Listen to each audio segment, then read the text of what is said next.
कैसे हो दोस्तों, मैं हूँ रोनाल्ड। तो दोस्तों, अगर आप अमेजॉन FBA बिजनेस स्टार्ट करने जा रहे हैं, किस तरह आपका फर्म आपको क्रिएट करना है, इस वीडियो में मैं आपको एक्सप्लेन करता हूँ।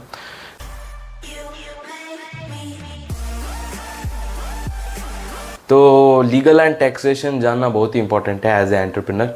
मुझे पता है, जब मैंने स्टार्ट किया था मतलब मेरा बिजनेस, तो मैंने अलग अलग कोर्स से अमेजॉन FBA का बिजनेस का process, product research, advertisement, sourcing, वो सब कुछ मैंने सीख लिया था।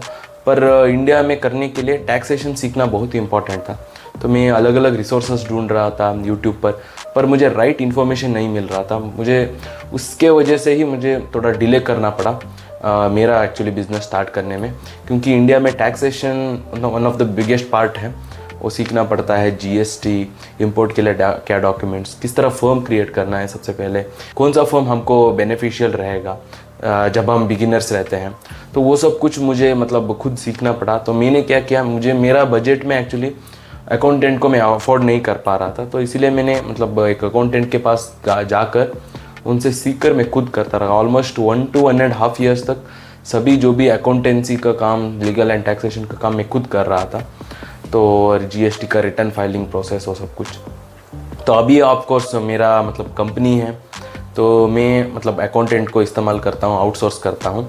पर एज ए बिगिनर, चाहे कोई भी बिजनेस आप कर रहे हो, आपको आउटसोर्स करने से पहले उसका नॉलेज तो रहना चाहिए। और आपको आउटसोर्स तभी करना है जब आउटसोर्स करने का मतलब जो टाइम बचता है आपको, वो आप बिज़नेस में इन्वेस्ट कर सके। स्पेशली अमेजॉन FBA में जब आप बिगिनर्स रहते हैं, आप कुछ ही प्रोडक्ट्स लॉन्च करते हैं, तो रिटर्न फाइलिंग में हुआ हो, मतलब अकाउंटेंसी, लीगल एंड टैक्सेशन के लिए ज़्यादा टाइम नहीं जाता है आपका। तो आप खुद कर सकते हैं अगर आपके पास राइट नॉलेज है। तो इस वीडियो में मैं आपको फर्म के बारे में एक्सप्लेन करता हूँ। तो आने वाले वीडियोस में मैं आपको GST का रिटर्न फाइलिंग, वो सब कुछ मैं प्रैक्टिकली भी दिखा देता हूँ। तो मैंने ऑलरेडी उसका प्रैक्टिकल एक्सप्लेनेशन दिखाया है मेरे चैनल पर। मैंने सेपरेट एक प्लेलिस्ट भी बना रखा है, तो उसमें मैं अपडेट डालते रहूँगा, क्योंकि कुछ चेंजेस होता रहता है हमेशा उस पोर्टल में।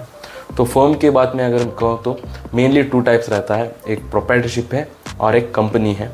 तो प्रोप्राइटरशिप में आप सोल प्रोप्राइटरशिप या पार्टनरशिप, सिंपल पार्टनरशिप रहता है। और कंपनी में OPC जो है 1 पर्सन कंपनी, और private limited company, public limited company, और LLP जो है लिमिटेड लायबिलिटी पार्टनरशिप। तो बेसिकली मतलब मैं 3 पॉइंट से मैं डिफ्रेंशिएट करता हूँ, और लास्ट में आपको सजेस्ट भी करता हूँ कि आपको किस तरह फर्म क्रिएट करना है और कौन सा फर्म आपको क्रिएट करना है।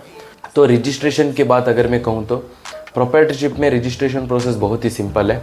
स्पेशली E-कॉमर्स, अमेजॉन FBA के लिए आपके इंडिविजुअल पैन कार्ड लेकर आपको GST अप्लाई करना है, तो आपका प्रोप्राइटरशिप फर्म क्रिएट हो जाएगा।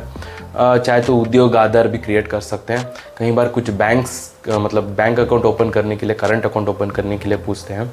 यूजुअली मैं HDFC या ICICI प्रेफर करता हूँ, क्योंकि मेरा एक्सपीरियंस के हिसाब से उनका कस्टमर सपोर्ट अच्छा है। तो वो लोग यूजुअली नहीं पूछते हैं। वो डिपेंड होता है आप कौन सा सिटी में रह रहे हैं, कौन सा ब्रांच में। तो most of the time GST registration काफ़ी है। आपका इंडिविजुअल पैन कार्ड से GST अप्लाई कर दीजिए, तो आपका प्रोप्राइटरशिप का फर्म क्रिएट हो जाएगा। और पर कंपनी अगर मैं कहूँ तो चाहे वो OPC हुआ हो, प्राइवेट लिमिटेड, LLP हुआ हो, तो उसमें आपको सेपरेट पैन कार्ड मिलता है, सेपरेट एंटिटी ही होता है।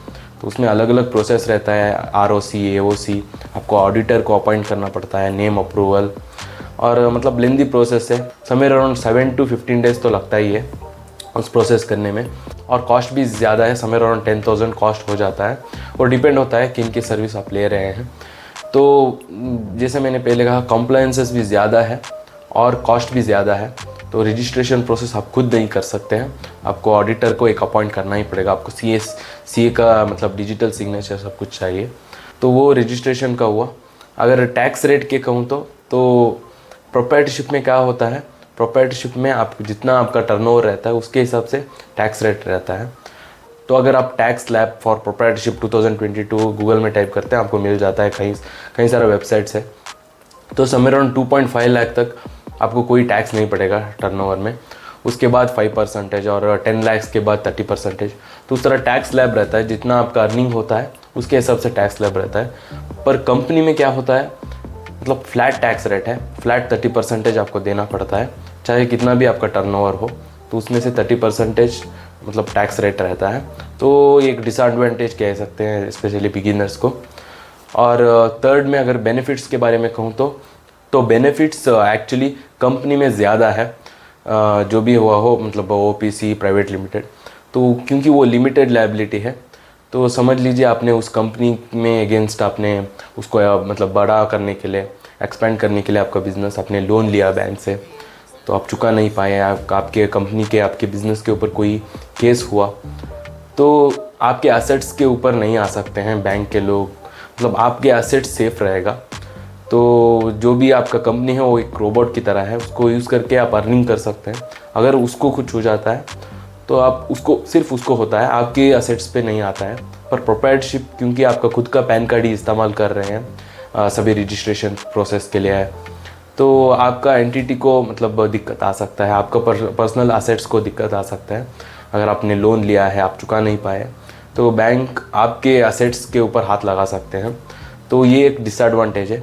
पर एज ए बिगिनर, मतलब अगर आप स्टार्ट आउट कर रहे हैं तो ऑब्वियसली उतना मतलब एक्सपेंड नहीं कर रहे हैं, स्पेशली अगर मैं ई कॉमर्स अमेज़ॉन एफबीए के बारे में कहूँ तो ये एक स्टार्टअप नहीं है, तो मतलब आप लोन, मतलब उस पर्टिकुलर बिजनेस के ऊपर ही लोन लेकर, उतना बड़ा अमाउंट का लोन लेकर आप स्टार्ट नहीं करते हैं। मैंने कई बार कहा है समवेयर अराउंड 50 to 70,000 आप स्टार्ट कर सकते हैं आपका बिजनेस, तो वो एक बेनिफिट है मतलब कंपनी के लिए। तो इसीलिए ज़्यादा मतलब बड़े एंटरप्रेन्योर्स जब कोई एक स्टार्टअप क्रिएट करते हैं, जब कोई नया मतलब इनोवेटिव आइकॉनिक बिजनेस स्टार्ट करते हैं, तो वो हमेशा मतलब कंपनी को प्रीफर करते हैं, most of the time private limited company. और एक बेनिफिट क्या है कि कंपनी को आसानी से इन्वेस्टर मिल सकते हैं, तो इन्वेस्टर्स हमेशा प्राइवेट लिमिटेड कंपनी को प्रीफर करते हैं। तो अगर आपका प्रोप्राइटरशिप बिजनेस है तो आपके बिजनेस में इन्वेस्टर्स इन्वेस्ट करने के लिए पसंद नहीं करते हैं, तो कंपनी में ज़्यादा इन्वेस्ट करते हैं। तो जैसे मैंने पहले कहा, अमेज़ॉन एफबीए कोई एक स्टार्टअप नहीं है जो आपका आइडिया पिच करे और इन्वेस्टर्स को लाए, और ज़रूरत भी नहीं पड़ता है।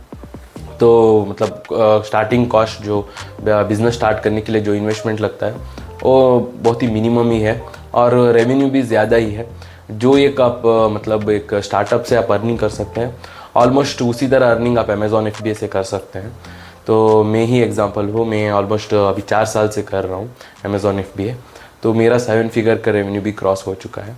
पर फिर भी स्टार्ट करने के टाइम आपका मतलब आपको इन्वेस्टमेंट उतना बड़ा अमाउंट में नहीं चाहिए, बस आपको री इन्वेस्ट करते जाना है, जितना ज़्यादा प्रोडक्ट उतना ज़्यादा रेवेन्यू। तो ये मतलब 2 बेनिफिट्स हुआ कंपनी का एक्चुअली। पर फिर भी अगर मैं आपको सजेस्ट करूँ तो आप स्टार्ट करने के वक्त आप एज ए प्रोप्राइटरशिप स्टार्ट कीजिए, मैंने भी वैसे ही स्टार्ट किया था। और जब भी मतलब 1 to 1.5 ईयर्स जब आपका रेवेन्यू इंक्रीज़ होता है, आपका प्रोडक्ट लाइन इंक्रीज़ होता है, तो आप आसानी से मतलब जो प्रोप्राइटरशिप फर्म है उसको आप प्राइवेट लिमिटेड कर सकते हैं, आप नया प्राइवेट लिमिटेड क्रिएट कर सकते हैं। तो अमेज़ॉन की सेलर पोर्टल में भी आपका जो जीएसटी नंबर और पैन कार्ड वो अपडेट कर सकते हैं, आपका जो कंपनी का जीएसटी नंबर और पैन कार्ड रहता है उसको आसानी से अपडेट कर सकते हैं, मैंने भी वैसा ही किया था। तो स्टार्ट करने के वक्त आप एज ए प्रोप्राइटरशिप स्टार्ट कीजिए, उसके बाद आप उसको प्राइवेट लिमिटेड में या 1 पर्सन कंपनी में भी कर सकते हैं। उम्मीद करता हूँ दोस्तों ये वीडियो आपको समझ आ चुका होगा। अगर आपको कुछ डाउट्स है कमेंट्स में लिख दीजिए, मुझे सोशल मीडिया में भी फॉलो कर सकते हैं आप, मेरा इंस्टाग्राम आप फॉलो कीजिए, और मेरा लाइव वेबिनार भी है इस वेडनेसडे को, तो उसको ज्वाइन कीजिए, आपको डिस्क्रिप्शन में मिल जाएगा। और अगर आप मतलब सीरियस हैं अमेज़ॉन एफबीए को लेकर, आप स्टार्ट करना चाहते हैं, तो मेरा पर्सनल मेंटरशिप भी है, जहाँ पर मैं प्रोडक्ट रिसर्च से लेकर प्रोडक्ट लॉन्च होने तक और प्रोडक्ट के लिए मैन्युफैक्चर ढूंढना, सारा मेरा नॉलेज और एक्सपीरियंस है, वो मैं आपके साथ शेयर करूँगा। तो उसको भी आप चेक कीजिए, आपको डिस्क्रिप्शन में लिंक मिल जाएगा। और इसी तरह जुड़े रहे दोस्तों, मैं आपके साथ और भी ई कॉमर्स का नॉलेज और एक्सपीरियंस शेयर करता रहूँगा। तो बस धन्यवाद दोस्तों, फिर मिलेंगे।